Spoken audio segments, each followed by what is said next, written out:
اور سنو ایک بات یاد رکھنا، نماز، روزہ، زکوٰۃ، حج، جتنے ارکان اسلام جو ہیں ان کو آپ بغور مطالعہ کریں، ان کو آپ بے شک بجا طور پہ کر رہے ہیں تو کیا سمجھیں کہ آپ اتقوا اللہ کی صف میں آ گئے، آپ تقوی والوں میں آ گئے، آپ اہدنا الصراط المستقیم پہ؟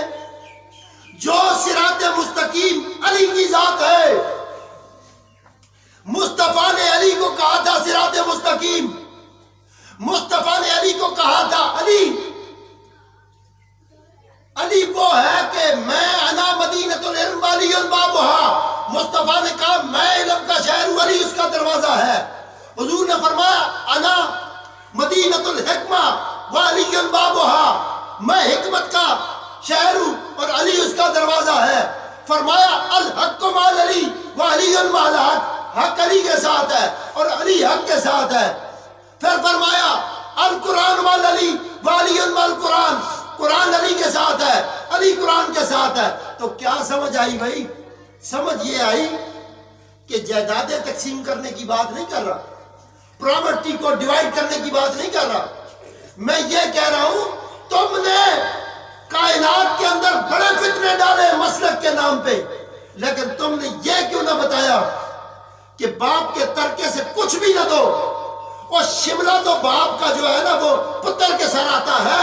مصطفیٰ کی دستار علی کے سر پہ آئی، علی کی دستار حسن کے سر پہ آئی، حسن کی دستار حسین کے سر پہ آئی، حسین کی دستار علی عسکری تک چلتی آئی۔ تو تیار ہو جاؤ مومنو، اب وہ دستار امام مہدی کے سر پہ آنے والی ہے۔ سبحان اللہ، سبحان اللہ۔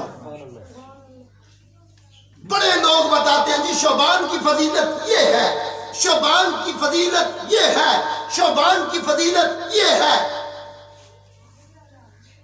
بنو کلب کی بکریوں کے بالوں کا حساب کر کے بتاؤ، کہتے ہیں نہیں بنو کلب کی بکریاں بہت زیادہ تھی، بنو کلب کی بکریوں کے بالوں سے زیادہ لوگوں کو جہنم سے رہائی اس ماہ مقدس میں دی جاتی ہے۔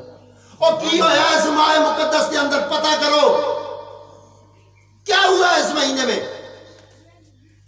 کیوں رسول خدا نے کہا یہ میرا مہینہ ہے؟ ایمان والو، اس مہینے میں کہا جاتا ہے 15ویں کی رات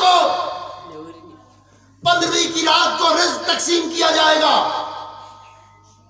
مقدر میں لکھا جانے والا رزق 15ویں کی رات کو تقسیم کیا جائے گا، 15ویں کی رات کو زندگی کی نعمت عطا کی جائے گی،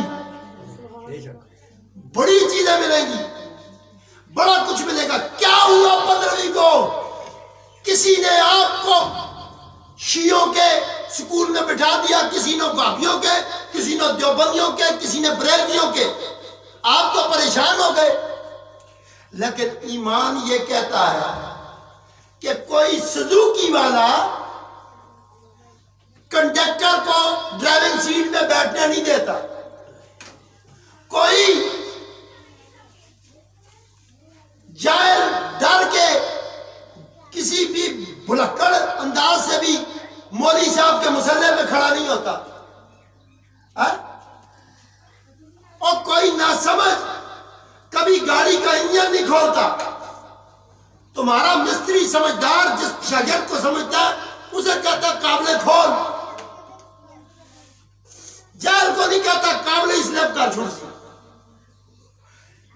کوئی بندہ گھر سے جاتے ہوئے گھر کی چابیاں کسی ناسمجھ بچے کو نہیں دے کے جاتا۔ تو غور کریں، کائنات کا پروردگار جس نے ساری کائنات بنائی، اس نے ہر زمانے میں امتوں کو بیرا روی کے لیے یا ادھر ادھر بھٹکنے کے لیے نہیں چھوڑا۔ ہر زمانے میں جب امتیں بھیجی، امتوں کی تعلیم کے لیے نبی بھیجے ہیں، اور جب سمجھ نہ آئی، کوئی نبیوں پر یقین نہ کرتا، تو رب نے نبیوں کے لیے کتابیں اتاری کہ اے میرے اتھارٹی لیٹر لے جاؤ،